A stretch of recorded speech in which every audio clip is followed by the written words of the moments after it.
Hi ಎಲ್ಲರಿಗೂ welcome to learn easily channel. GPF ಲೋನನ್ನು EDSನಲ್ಲಿ ಹೇಗೆ ಅಪ್ಲೈ ಮಾಡಬೇಕು ಅಂತಕ್ಕಂಥದ್ದು ಈ ವಿಡಿಯೋದಲ್ಲಿ ಪೂರ್ಣವಾಗಿ ತಿಳಿಸಿಕೊಡಲಾಗಿದೆ.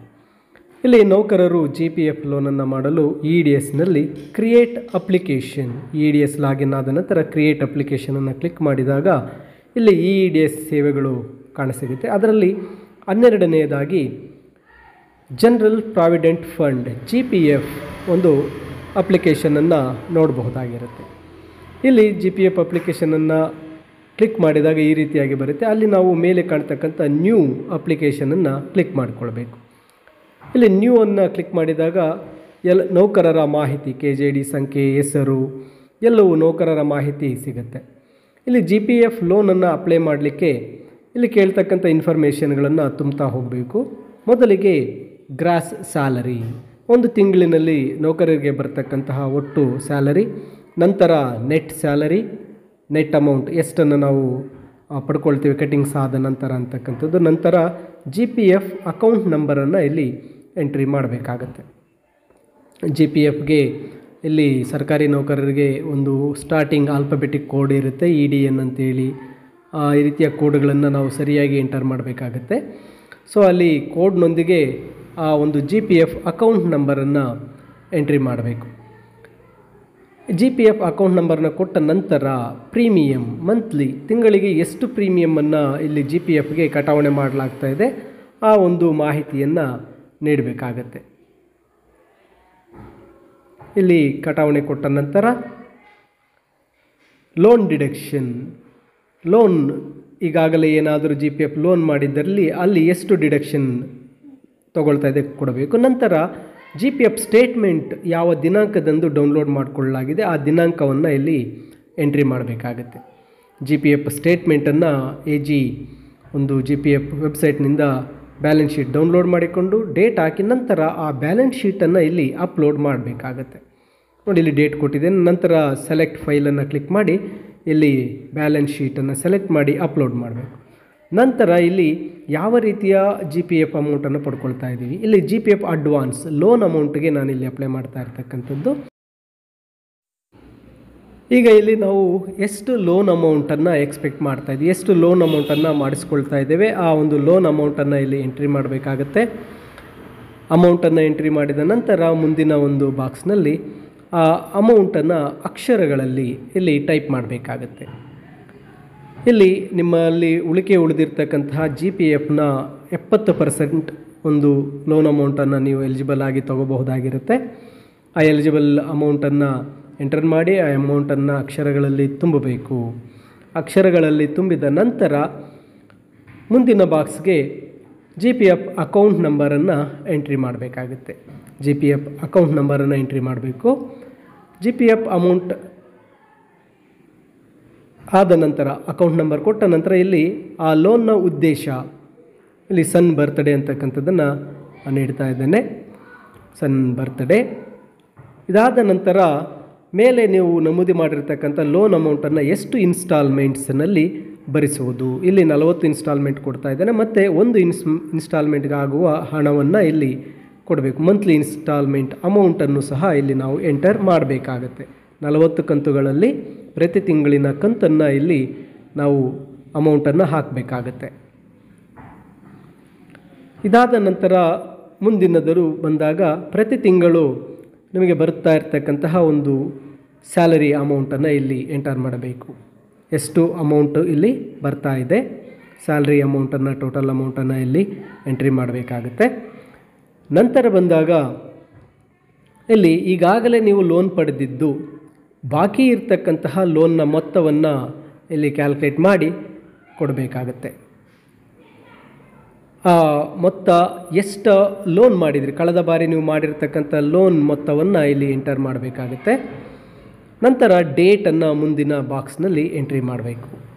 ಇಲ್ಲಿ ಸಂಖ್ಯೆಗಳನ್ನು ತಗೊಳ್ಳೋದಿಲ್ಲ, ಅಕ್ಷರಗಳಲ್ಲಿ ಎಷ್ಟು ಅಮೌಂಟನ್ನು ನೀವು ಲಾಸ್ಟ್ ಪ್ರೀವಿಯಸ್ ಲೋನಲ್ಲಿ ಎಷ್ಟು ಅಮೌಂಟನ್ನು ನೀವು ಪಡೆದಿದ್ದೀರಿ ಅಂತಕ್ಕಂಥದ್ದನ್ನ ಇಲ್ಲಿ ಸಂಖ್ಯೆಗಳಲ್ಲಿ ತಗೊಳ್ಳೋದಿಲ್ಲ. ಸೊ ನೀವು ಅದನ್ನ ಅಕ್ಷರಗಳಲ್ಲಿ ಟೈಪ್ ಮಾಡಬೇಕಾಗತ್ತೆ.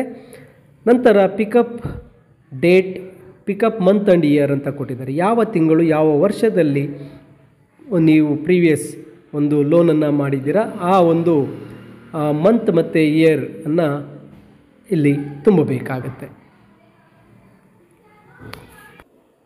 ನಂತರ ಈ ಡೇಟನ್ನು ಕೊಟ್ಟ ನಂತರ ಕೊನೆಯದಾಗಿ ಜನ್ಮ ದಿನಾಂಕ ಡೇಟ್ ಆಫ್ ಬರ್ತನ್ನು ಇಲ್ಲಿ ಎಂಟರ್ ಮಾಡಬೇಕಾಗತ್ತೆ.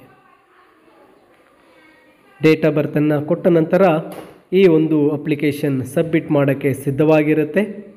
ಡೇಟ್ ಆಫ್ ಬರ್ತನ್ನು ಕೊಟ್ಟು ನಂತರ ಕೆಳಗಡೆ ಡಿಕ್ಲರೇಷನನ್ನು ಕ್ಲಿಕ್ ಮಾಡಿ ಸಬ್ಮಿಟ್ ಮಾಡಬಹುದು.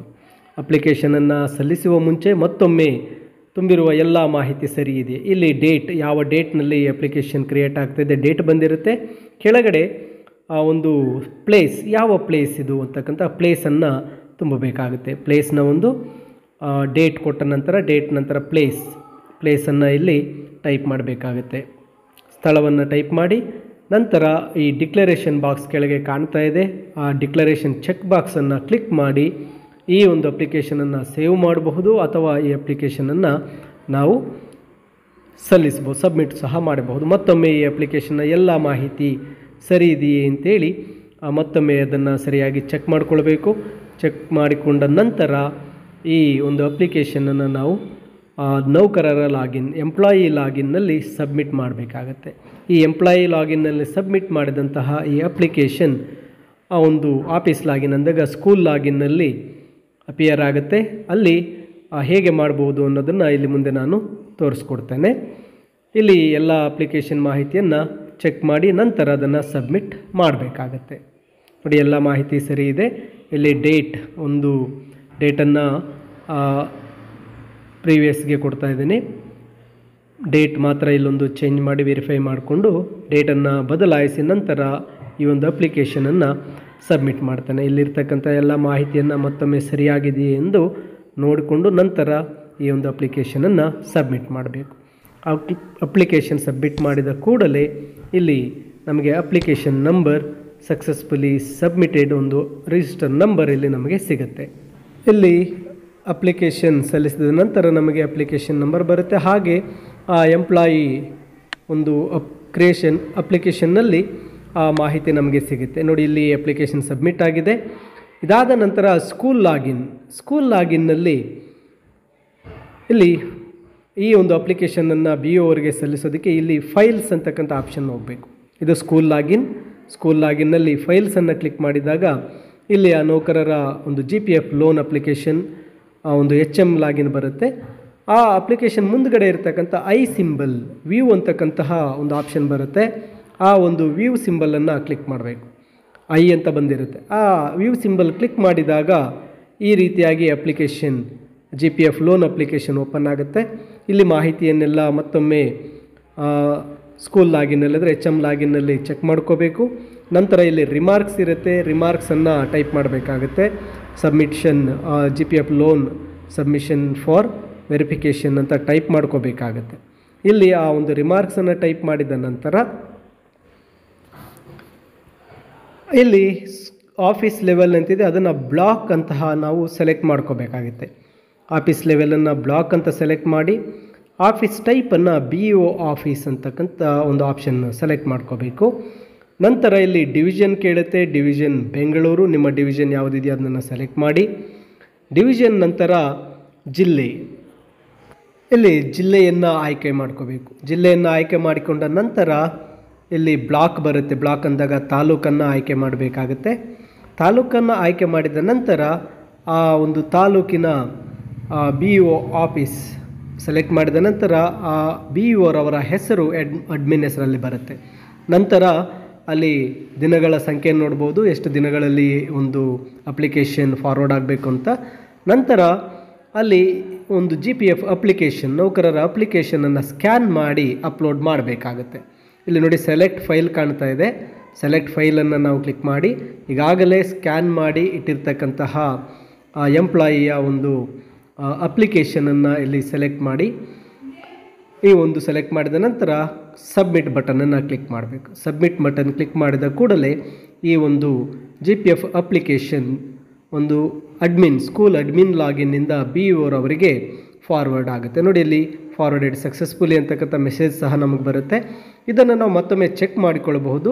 ಅಪ್ಲಿಕೇಶನ್ ಸ್ಟೇಟಸ್ಗೆ ಹೋಗಿ ಅಪ್ಲಿಕೇಶನ್ ನಂಬರನ್ನು ಎಂಟ್ರಿ ಮಾಡಿದಾಗ ಅಪ್ಲಿಕೇಶನ್ನ ಸ್ಟೇಟಸ್ ಸಹ ನಮಗೆ ದೊರೆಯುತ್ತದೆ. ಈ ರೀತಿಯಾಗಿ ಒಂದು EDS ಎಂಪ್ಲಾಯಿ ಲಾಗಿನ್ನಿಂದ ಎಂಪ್ಲಾಯಿ ಕ್ರಿಯೇಷನ್ ಆದ ನಂತರ ಸ್ಕೂಲ್ ಲಾಗಿನ್ನಿಂದ ಆ ಒಂದು ಅಪ್ಲಿಕೇಶನ್ ಏನು GPF ಲೋನ್ ಅಪ್ಲಿಕೇಶನನ್ನು BO ರವರಿಗೆ ಫಾರ್ವರ್ಡ್ ಮಾಡ್ತಕ್ಕಂತಹ ಒಂದು ಪೂರ್ಣವಾದಂತಹ ಮಾಹಿತಿ ಈ ವಿಡಿಯೋದಲ್ಲಿ ನಾನು ನಿಮಗೆ ನೀಡಿರ್ತೇನೆ. ಇಲ್ಲಿ ಅಪ್ಲಿಕೇಶನ್ ಸ್ಟೇಟಸನ್ನು ಸಹ ನಾವು ಚೆಕ್ ಮಾಡಿಕೊಳ್ಳಬಹುದಾಗಿರುತ್ತೆ.